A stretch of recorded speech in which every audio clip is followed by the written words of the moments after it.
Hey, you guys, good morning. This is your girl, Pam Rogers, owner of It Looks Good on You. I want to share this video with you this morning because most of you who have been my ride or die customers, you guys know that when I go do a show, I'm bringing it, right?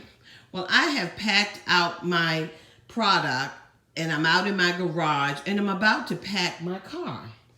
I just want to show you exactly how much stuff that I have to take with me to my show this weekend.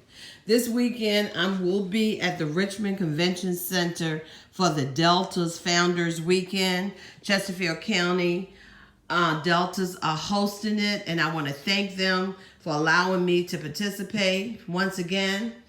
When I come to the events, they always say, Pam, really? Yes, really. I got that much stuff.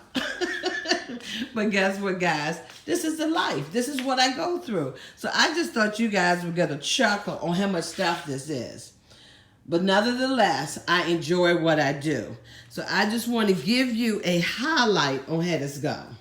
So if you're thinking about starting your business in 2020, go for it. Definitely go for it.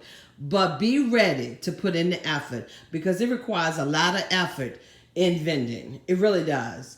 And this is a lot of stuff to take out to your car, take inside to the event, pack it up, put it back in the car, take it out again. This is what I go through. But guess what? Your girl been doing this for 19 years and she love it. I want to thank you for your continued support and wish me well this weekend.